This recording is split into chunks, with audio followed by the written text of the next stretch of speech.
La thèse de doctorat, première étape de grande envergure pour le jeune chercheur. C'est Monsieur Bertrand Sergue donc, qui va nous en parler. Bertrand Sergue est chargé d'enseignement à l'Université Toulouse 1 Capitole. Il est doctorant à l'IMH et il fait sa thèse sous la direction du professeur Stéphane Mouton sur la QPC, la question prioritaire de constitutionnalité, déconstruction ou renfort de l'ordre juridique interne. Cher Bertrand, vous allez nous parler de la thèse de doctorat. Tout à fait. Alors, oui, c'est bon, ça marche. Merci Madame la Présidente donc, de ce colloque. Je voulais tout d'abord vous remercier toutes et tous pour votre présence aujourd'hui au sein de notre beau centre universitaire de Tarn-et-Garonne. Je sais gré à Madame la députée Valérie Rabault et à Monsieur Dominique Lanfantin, président du tribunal de grande instance de Montauban, d'avoir très gentiment accepté notre invitation. C'est pour nous un honneur de vous avoir reçu ici à Montauban. Merci infiniment. Ma très sincère reconnaissance va à Madame Yam Moanès, vice-présidente de l'Université Toulouse 1 Capitole, qui, comme tout le monde le sait, donne énormément de sa personne pour la vie et le bon fonctionnement de notre centre universitaire. Je vous remercie infiniment, Madame, pour la confiance que vous m'avez accordée dans le but de mener à bien ce projet de journée d'études.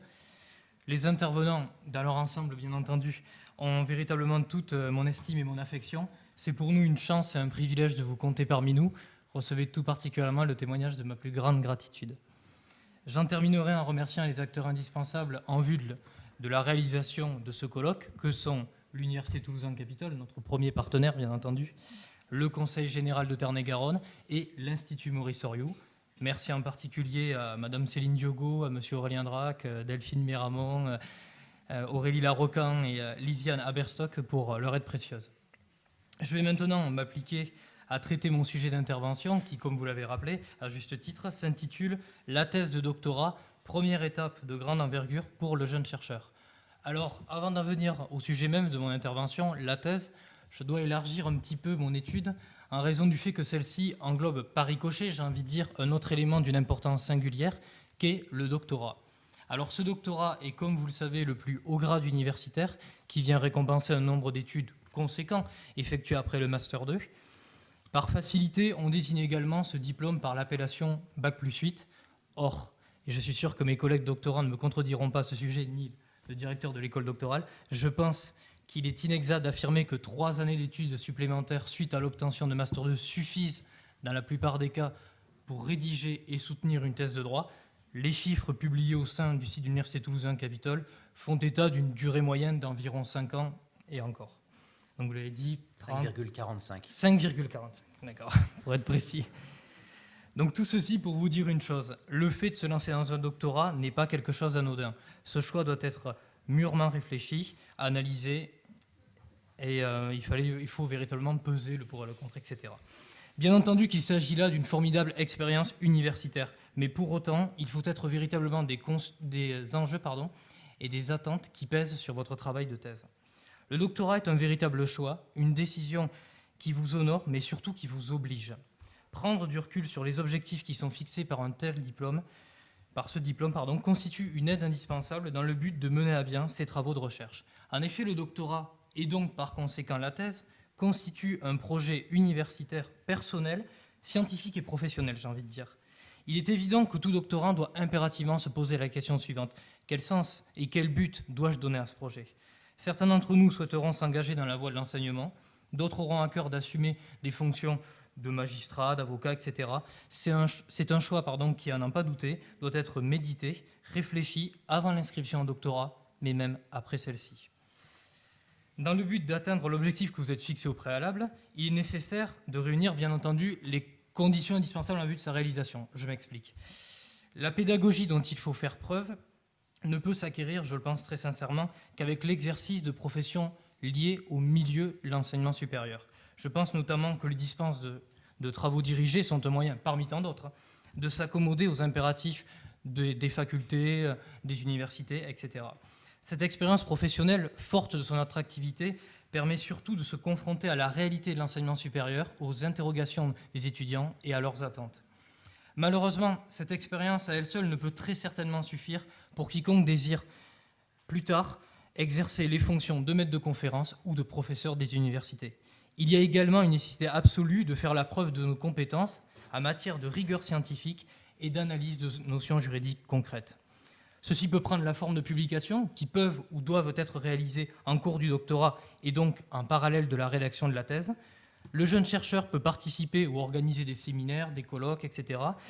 L'objectif de ces manifestations scientifiques est avant tout de nous éclairer sur des phénomènes juridiques ou des notions fondamentales de la recherche, voire, comme c'est le cas aujourd'hui, de s'interroger sur la recherche juridique elle-même. C'est bien là l'objectif de notre journée d'études et les intervenants qui m'ont précédé l'ont parfaitement expliqué, j'en profite pour les remercier. Vous l'aurez donc compris, le quotidien du doctorant est un combat de chaque jour, dans le sens où ce dernier doit conjuguer la rédaction de sa thèse, la participation aux activités de son laboratoire de recherche, la nécessité de prendre part à la réalisation et à la participation de colloques, et enfin d'assumer des fonctions telles que celle de chargé de travaux dirigés, mais également d'autres fonctions, car je n'ignore pas que des doctorants sont également avocats, magistrats, etc. Le travail du doctorant est donc un travail chronophage qui impose rigueur et discipline, mais surtout passion. Il faut être avant tout passionné par ce que nous sommes amenés à faire.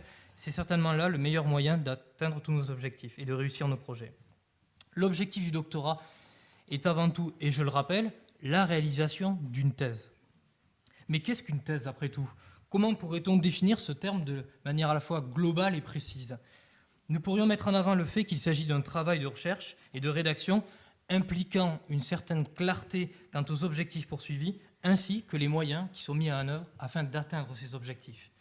C'est également un travail d'honnêteté scientifique, car lorsque des éléments sont mis en avant n'étant pas issus de votre propre réflexion personnelle et empruntés à un autre individu, il faut immédiatement le signaler. Pour ce faire, les notes de bas de page sont des alliés essentiels.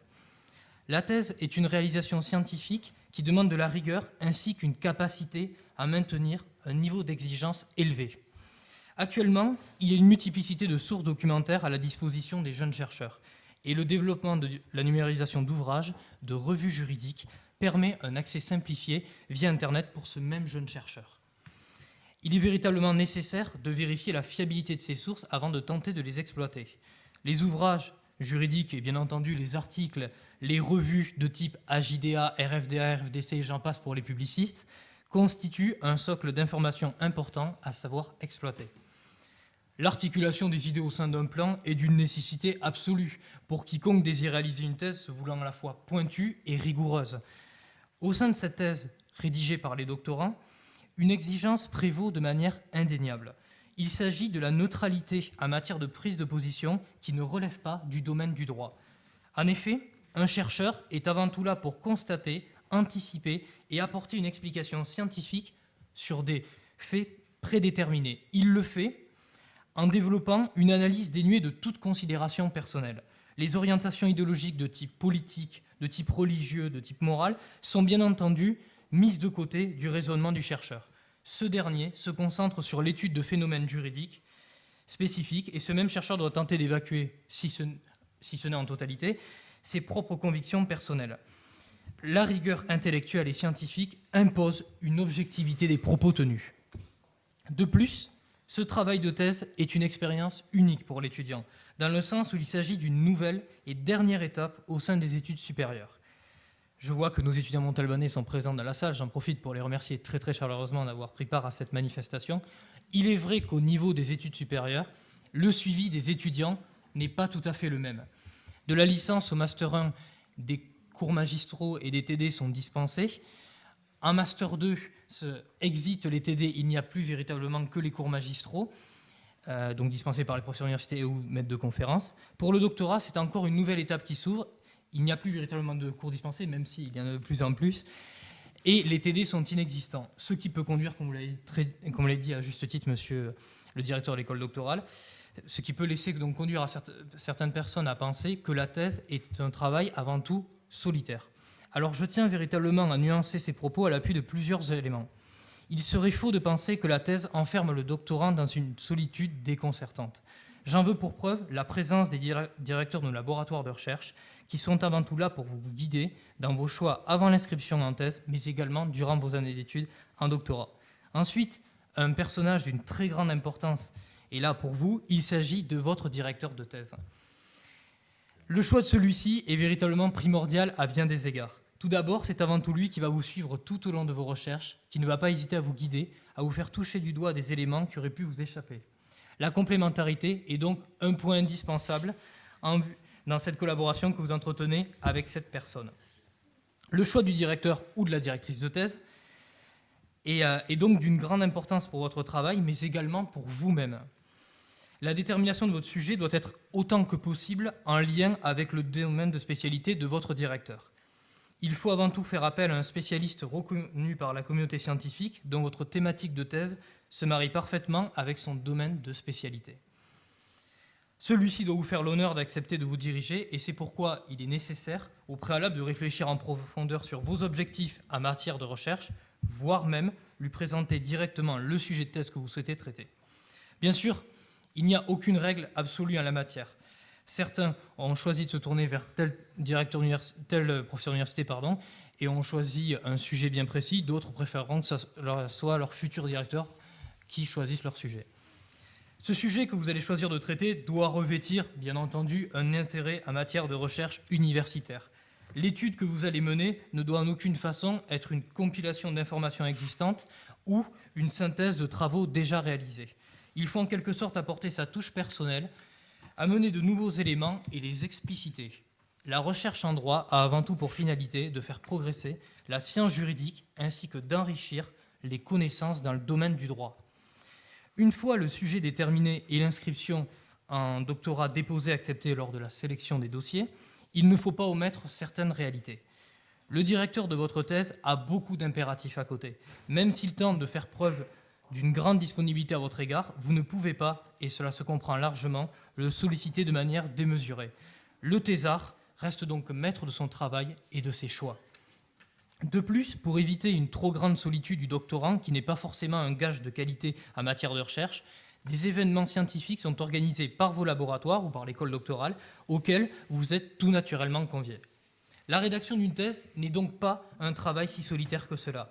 Cette dernière vous permet principalement de mieux vous connaître, de mieux évaluer votre capacité à réfléchir et à rédiger sur des sujets très précis. Cette même thèse vous donne l'occasion d'étayer votre aspect critique, ainsi qu'améliorer votre capacité à synthétiser les informations. Vous devez savoir vous organiser et surtout adopter un rythme constant. À défaut de cela, il y a un risque d'être dépassé par de nombreux imprévus. Généralement, on annonce un nombre de pages en moyenne rédigé de 400, 500 feuilles, voire 1000, pour le travail d'une thèse. Mais bien entendu, je souhaite souligner et affirmer haut et fort le fait que la quantité ne fait pas forcément la qualité. Les maîtres de conférences et professeurs d'université ici présents sont d'ailleurs mieux à même que moi de parler de ces éléments dont ils ont la responsabilité d'évaluer et voire même de sanctionner. Pour terminer, j'évoquerai très rapidement la finalisation du travail du doctorant et l'objectif qu'il s'est fixé au préalable, c'est-à-dire la soutenance de sa thèse. Celle-ci s'effectuera devant un jury composé de professeurs d'université et ou de maîtres de conférences. La composition des membres du jury est particulièrement encadrée. En effet, c'est votre directeur de thèse qui émet un avis sur cette composition. Il s'agit là, vraiment je souhaite le souligner, du point culminant du doctorat qui s'achève par un débat engendrant des prises de position des membres du jury concernant la conception qu'ils se font des choix que vous avez opérés au sein de votre travail de recherche. En conclusion, la thèse de doctorat est un travail de grande envergure qui fait appel, à n'en pas douter, à de solides compétences en matière de rigueur, d'organisation et de dépassement de soi. Nier les difficultés, c'est avant tout prendre le risque de s'écarter des objectifs fixés par un tel travail. Persévérance, objectivité des propos tenus sont autant de qualités dont l'usage est indispensable pour le tout jeune chercheur. Je vous remercie.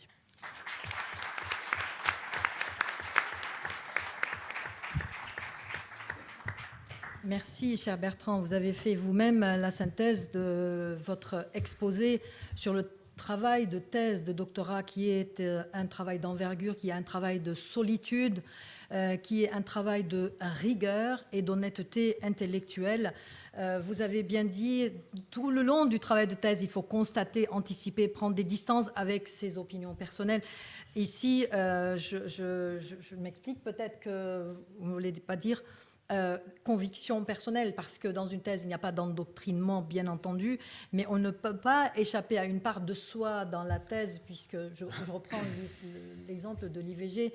On peut avoir ici peut-être une opposition, hein, voilà, dans cette tension entre l'IVG et le droit à la vie, et avoir peut-être une part de soi dans la thèse. Donc voilà, le travail de thèse n'est pas extérieur au doctorant. Le choix du sujet est primordial et il se fait, vous avez dit, en collaboration avec le directeur de thèse. Donc c'est une très opportune transition, monsieur le professeur Stéphane Mouton. Je vous laisse la parole. Merci ma chère Eyam pour ces propos de bienvenue, d'accueil. Merci à vous, merci à Bertrand de m'avoir invité. Je suis très heureux, je devrais venir plus souvent à Montauban. C'est ici que je m'aperçois que je suis le plus beau, le plus fort, le plus intelligent. C'est formidable, il faut que je revienne plus souvent. Bien, écoutez, merci infiniment. Je suis très heureux d'être avec vous pour évoquer donc un sujet, l'enseignant-chercheur, le rôle de l'enseignant-chercheur et du directeur de thèse. Donc commençons tout simplement par poser ce principe. L'enseignant-chercheur, c'est un acteur universitaire qui remplit une double fonction, une fonction à la fois pédagogique, d'enseignement, et une fonction scientifique, une fonction de recherche. Et du double rôle qui incombe à l'enseignant-chercheur, la thèse constitue bien sûr le moment, la période, l'entreprise qui permettra à l'étudiant de comprendre et de vivre les étapes qui lui permettront aussi de devenir vraiment un chercheur. C'est avec la thèse que l'on devient un chercheur universitaire, tel est le sens de l'obtention du grade de docteur en droit. C'est dans cette dimension de recherche, bien sûr, que s'inscrit le rôle du directeur de thèse. Mais ceci dit, le rôle du directeur est difficile à définir clairement parce qu'il n'existe pas concrètement de méthode, de règles précises, de code préétabli qui conditionne une conduite à tenir avec le thésard. De la sorte, il serait possible qu'il y ait autant de rôles prédéterminés pour le directeur de thèse qu'il y a de thésards, comme à l'inverse, il y aurait autant de rôles qu'il existe de thésards. Ceci dit, on pourrait dire que le rôle du directeur de thèse est conditionné préalablement par deux grands principes. Un principe de responsabilité tout d'abord et un principe de liberté. Un principe de responsabilité, pourquoi ? Parce que la thèse, comme l'a très bien dit Bertrand tout à l'heure, c'est d'abord et avant tout une aventure personnelle qui engage la personne qui l'entreprend dans un esprit de responsabilité. Je veux dire par là que la thèse se construit avec le travail du doctorant. C'est lui qui fait le sujet. Par là même, le succès de la thèse dépend de la motivation et de l'engagement du doctorant avant tout, et ce travail est son œuvre, qui lui appartient personnellement. D'ailleurs, le thésard doit indiquer que les idées qu'il développe n'engagent que lui et que l'université n'entend pas engager sa responsabilité, ni le directeur de thèse. En ce sens encore, je voudrais dire qu'il n'y a pas de bons et de mauvais sujets. Il y a des sujets de thèse et ensuite il y a des sujets qui sont bien ou mal traités. On peut faire de très belles thèses en droit rural ou sur des sujets qui ne paraissent pas du tout séduisants, comme on peut faire de mauvaises thèses sur des sujets qui apparaissent comme sublimes. Là encore, c'est la responsabilité du chercheur, du doctorant qui est engagé quant à la qualité définitive de son travail. Le second principe que l'on doit ici convoquer, c'est celui de la liberté. Le caractère indéfinissable du rôle du directeur de thèse s'explique par la très grande complexité des relations qui unissent le directeur de thèse et son doctorant. C'est une relation construite sur un esprit de liberté, un esprit de respect, tout d'abord, du doctorant vis-à-vis de son directeur de thèse, et un esprit de bienveillance en retour de la part du directeur de thèse. À partir de ces principes de liberté et de responsabilité, on pourrait dire que le rôle du directeur de thèse vis-à-vis de son thésard se construit autour de trois grandes idées. D'abord, première idée, c'est que le rôle du directeur de thèse est conditionné avant tout par une relation de personne, une relation de confiance qui s'établit entre le doctorant et son directeur de thèse. L'espérance plus ou moins grande, bien sûr, que le directeur de thèse peut placer en son candidat en fonction de la qualité du parcours universitaire du doctorant et de sa motivation. Mais il existe quand même, malgré ces premiers éléments, des aléas très forts. De bons thésards, j'entends ici des étudiants qui présentent toutes les qualités requises pour faire un bon thésard, ne font pas forcément de bonnes thèses. Et réciproquement, des étudiants qui paraissent avoir un profil moins adapté, moins pertinent, moins intéressant, ne serait-ce que parce que leur parcours universitaire est moins probant que d'autres étudiants, eh bien, peuvent se révéler en thèse. Ils peuvent se révéler en thèse et devenir de très bons thésards et faire de très bons travaux de doctorat. Donc la thèse est un moment très important, un moment très important, on pourrait dire que le thésard construit la thèse, qui elle-même construit le thésard. La thèse est aussi un moment très révélateur de la capacité du doctorant à intégrer les valeurs de l'université. J'insiste sur ce point. Cela a été dit tout à l'heure. Il existe une éthique de la recherche fondée sur un principe de responsabilité vis-à-vis de soi et de la société, nous l'avons dit. L'université remplit une mission de service public et par là même, elle répond aux valeurs de l'engagement et du désintéressement. J'ai écouté Marcel Gauchet hier matin sur France Inter qui publie un ouvrage sur la question de l'éducation et il disait qu'une société comme la nôtre tient grâce à des gens qui sont désintéressés, justement. Et les chercheurs sont désintéressés, ils véhiculent cette valeur profonde. Pierre Bourdieu, dans un propos plus théorique dans ses cours au Collège de France, disait que ce qui caractérise l'État et le service public, c'est le désintéressement. C'est l'espace public et le désintéressement. Ces valeurs sont importantes. Elles sont invoquées dans la démarche intellectuelle que le chercheur doit suivre. Donc, le rôle du directeur de thèse est conditionné avant tout par une relation de personne. C'est la première idée entre le thésard et lui-même. La seconde idée, c'est que le rôle du directeur de thèse se comprend aussi à la lumière de la recherche, à la lumière de la nature de la recherche en droit. Et là, je rejoins un certain propos qui ont été tenus préalablement par mon collègue Xavier Bioy. La recherche en droit, c'est une recherche sur la norme juridique. L'objet du droit, c'est la norme. Et la norme se définit, vous le savez très bien, comme une règle qui établit un comportement social. Et la norme juridique, plus précisément, c'est une norme qui établit un comportement sanctionné. Donc la règle de droit définit, dit-on en théorie du droit, un comportement qui doit être. C'est la règle est posée par le philosophe David Hume. Cette loi pose un principe, c'est qu'une norme juridique énonce ce qui doit être et non ce qui est. La norme est donc un outil qui participe à la construction et à l'organisation des rapports sociaux. De ce caractère prescriptif découle une caractéristique, l'obligation de faire ou de ne pas faire. Cette définition implique deux conséquences sur la nature du droit. Du point de vue philosophique, la règle de droit se détache de l'être et du sensible, le réel, dans son sens, dans son donné immédiat. Les règles de droit ne sont pas le produit de la nature. Elles ne sont pas données aux hommes. Elles ne font pas partie des choses telles qu'elles sont et qui font l'objet des sciences exactes. Le droit est un construit de l'homme. Ce sont les hommes qui se donnent des règles pour vivre ensemble et par là même le droit est un produit de la culture. Ce premier point est philosophiquement très important parce que c'est dans cette séparation entre la nature et la culture que la dimension rationnelle du droit apparaît et par là même sa fonction sociale. Le droit est un outil rationnel qui organise la vie sociale en reconnaissant ou rétablissant des équilibres, de l'âne et la justice. Le droit met donc de la raison. Le droit met de l'ordre dans le chaos du monde et des relations humaines qui sont traversées de volontés contradictoires.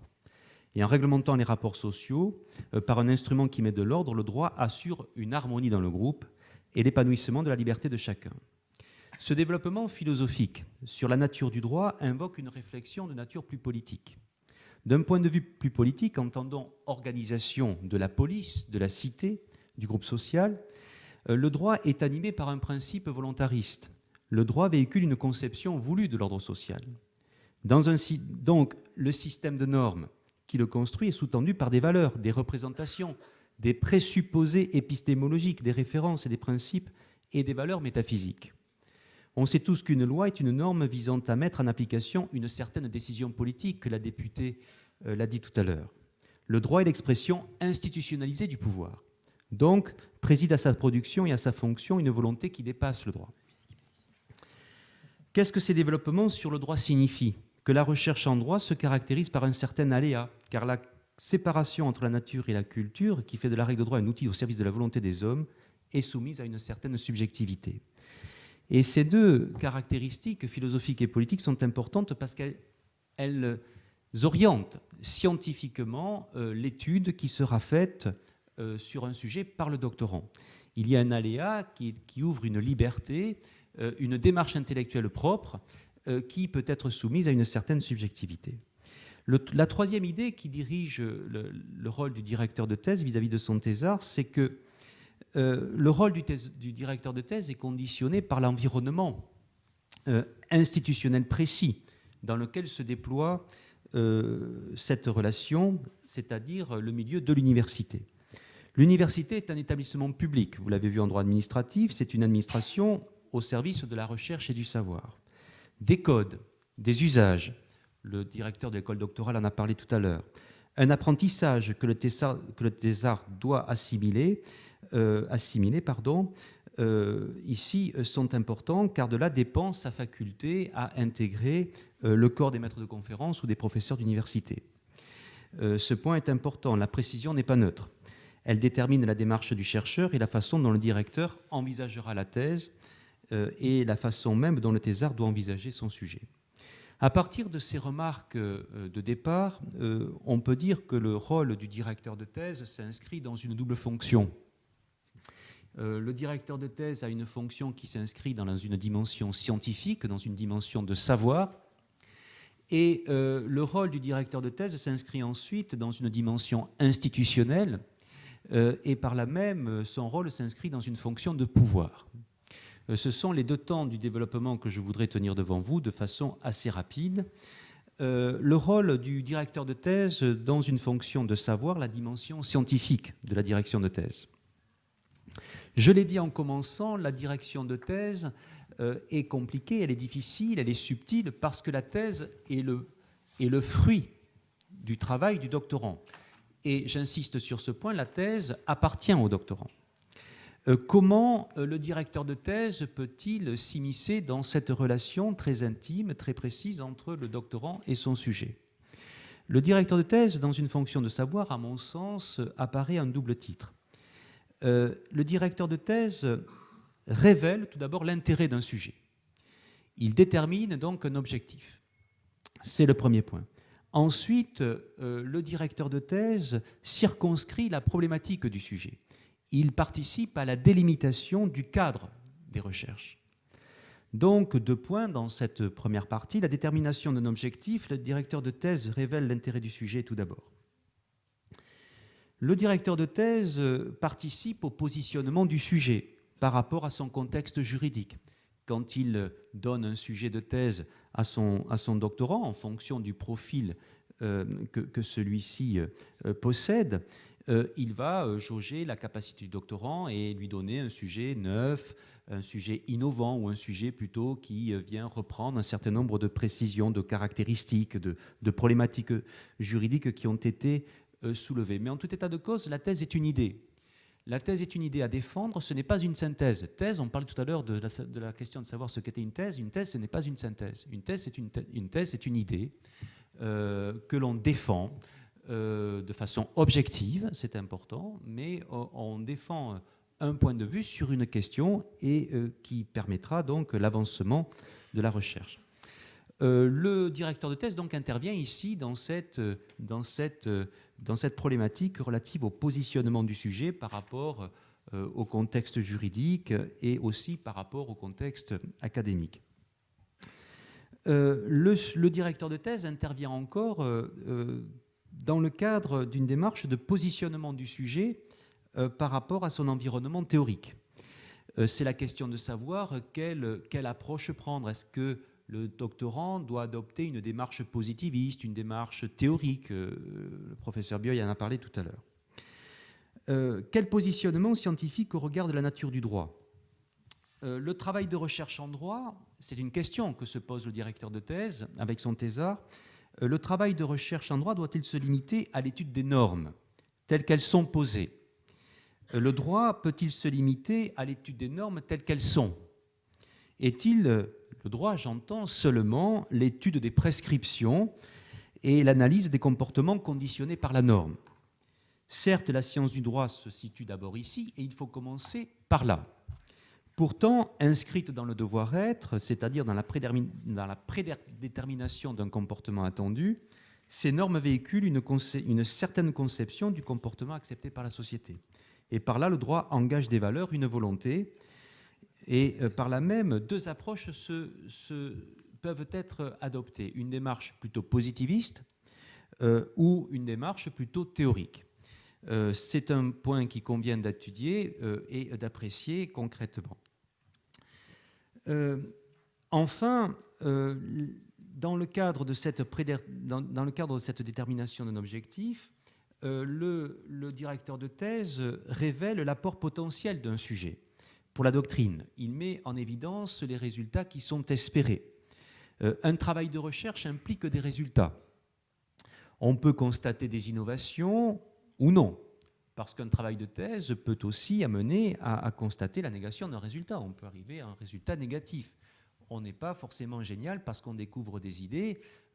Une très bonne thèse peut être aussi un travail qui mène à cette réponse non sur cette question, malgré un certain nombre d'interrogations. Finalement, il n'y a pas d'innovation. Enfin, c'est quand même pas la majorité. On pourrait dire que c'est une obligation de moyens, ici, qui se pose aux doctorants, et non pas une obligation de résultat. Donc, le directeur de thèse intervient ici, dans ce premier temps, dans la prédétermination d'un objectif. Il révèle l'intérêt du sujet et il discute avec son doctorant de la pertinence des approches. Deuxième temps, toujours dans cette fonction de savoir, le directeur de thèse participe à la délimitation du cadre de recherche. Il circonscrit la problématique du sujet. Il souligne la pertinence des problèmes soulevés par le doctorant, car la qualité scientifique d'une thèse réside dans sa capacité à permettre au juriste de mieux comprendre son objet, le système juridique, par le sujet adopté. Il faut éviter ici l'écueil de la thèse descriptive. Une thèse peut être positiviste sans être descriptive. Il faut que la thèse contienne une dimension problématique. C'est un point très important. Et le directeur de thèse doit souligner ici l'importance de cette dimension problématique dans toutes les réflexions que mène le doctorant. La description d'un sujet, c'est le mémoire. La problématisation d'un sujet, c'est la thèse. Pour dire les choses assez simplement. Ensuite, le directeur de thèse participe au cadrage des recherches. On a dit que le droit était une science du devoir-être et qui invoque une série de questionnements sur la démarche scientifique à adopter. Ici, le directeur de thèse a un rôle très important parce que face à l'incertitude des frontières épistémologiques, le directeur de thèse doit veiller à ce que le chercheur reste dans une démarche utile à son sujet. Il doit lui éviter de sombrer dans le hors-sujet. Enfin, le directeur de thèse doit aussi révéler à un certain moment un certain nombre de pistes qui n'ont pas été soulevées et qui paraissent pertinentes pour l'étude du sujet. Le directeur de thèse, ici, a un rôle d'éclaireur. Par définition, il ne connaît pas toutes les problématiques du sujet de son thésard. C'est normal, sinon il n'y aurait pas de sujet de thèse, mais en revanche, le directeur de thèse connaît mieux le contexte scientifique du travail du doctorant, le droit.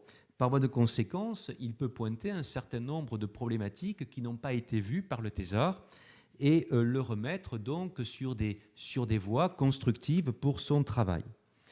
Un point très important ici. Beaucoup de thésards ne savent justement pas faire ce travail de mise à distance, de remise en cause et d'écoute du directeur de thèse. C'est bien sûr l'écueil du thésard qui s'entête, du thésard qui n'écoute pas et qui poursuit son but en se coupant de l'extérieur. Il y a un équilibre très difficile à trouver, bien sûr, entre la tenue d'une position qui est discutable en doctrine et ce moment où le doctorant penche vers cet écueil du maintien, de la conservation d'idées qui ne sont pas pertinentes. Et ce point est très important parce qu'on assiste souvent à des thèses qui échouent parce que le doctorant n'écoute pas. Il n'écoute plus et il se perd dans sa solitude et par là même, il ne répond plus aux dessins qui pouvaient être révélés par l'intérêt du sujet qu'a posé le directeur de thèse. Je crois que c'est une idée qui est importante à soulever. Donc voilà très clairement, très brièvement, poser un certain nombre de pistes relative au rôle du directeur de thèse dans la dimension scientifique. Ceci dit, donc, je précise encore que la thèse est le travail du doctorant. Le rôle du directeur de thèse s'inscrit aussi dans une fonction plus institutionnelle. On l'a dit tout à l'heure, la thèse, c'est un moment scientifique et institutionnel qui ouvre vers le grade de docteur en droit. Et le grade de docteur en droit, c'est le premier grade qui ouvre sur la carrière universitaire. Donc, dans la dimension institutionnelle, le directeur de thèse, ici, joue un rôle de pouvoir.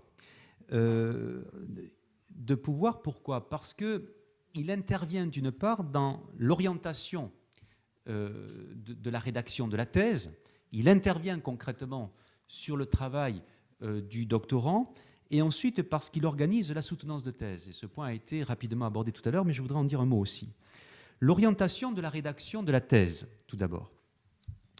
Le directeur de thèse, bien sûr, intervient pour déterminer le titre définitif et pour organiser, pour corriger le plan qui est posé par le doctorant.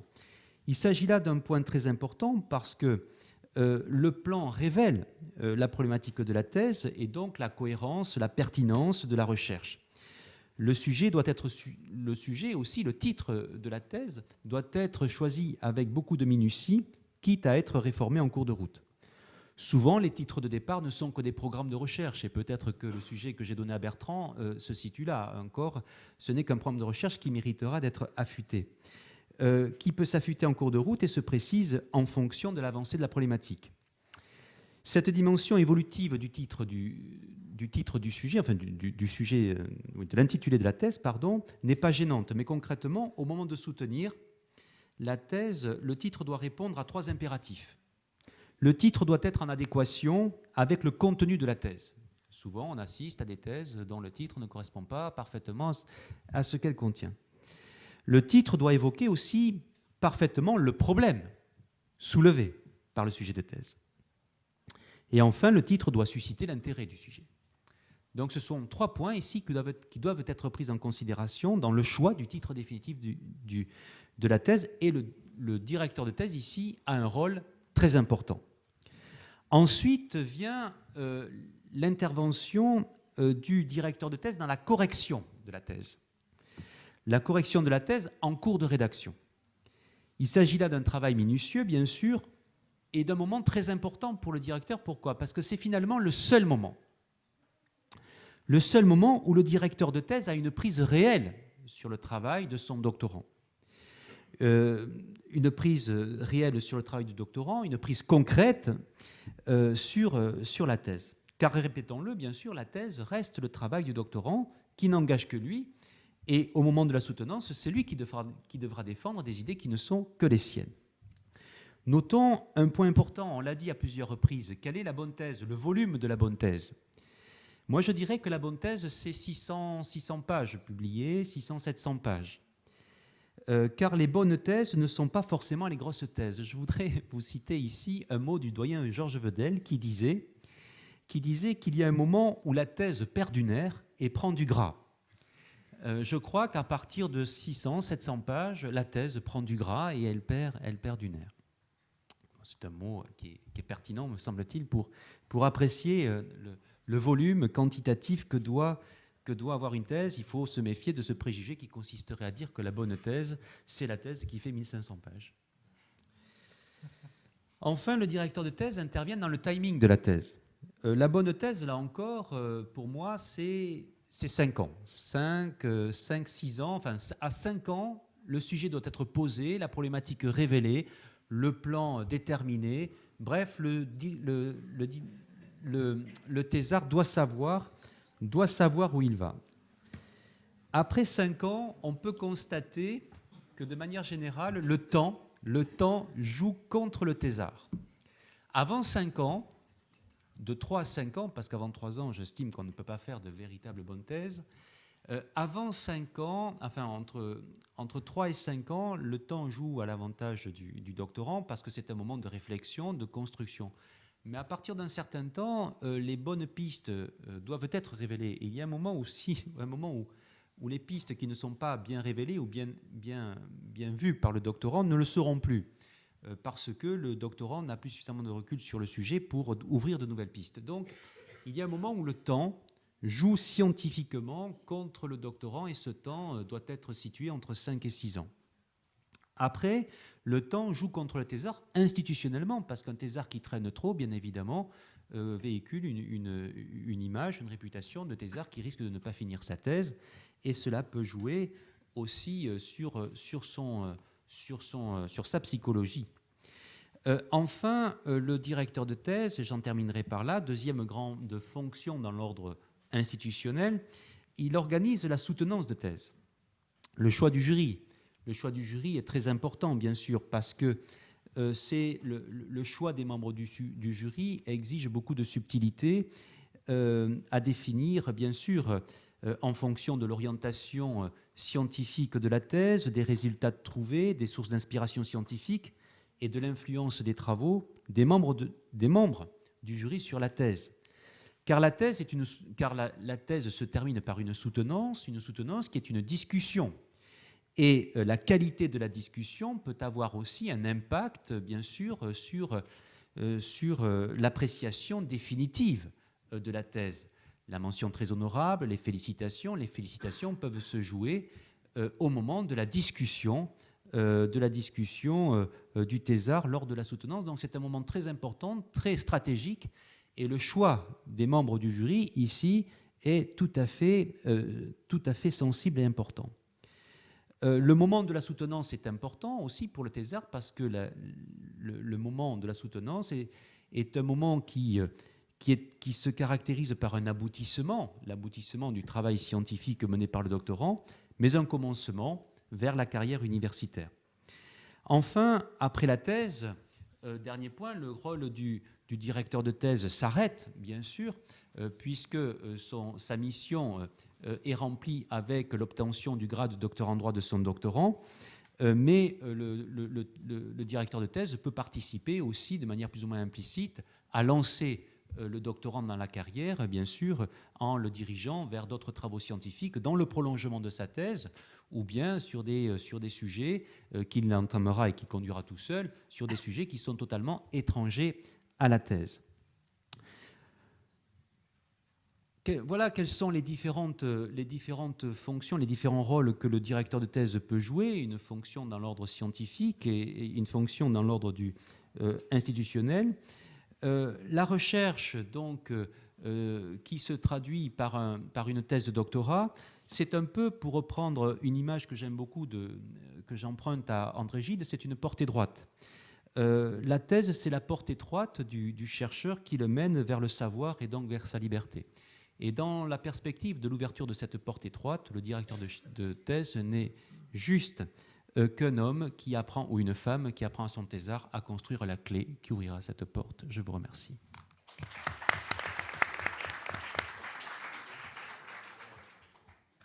beaucoup, monsieur le professeur. Donc, autour de la notion de responsabilité et de liberté, le rôle du directeur de thèse est vraiment indéniable dans la gestion, dans la progression du travail du thésard, même si la thèse est le travail du thésard.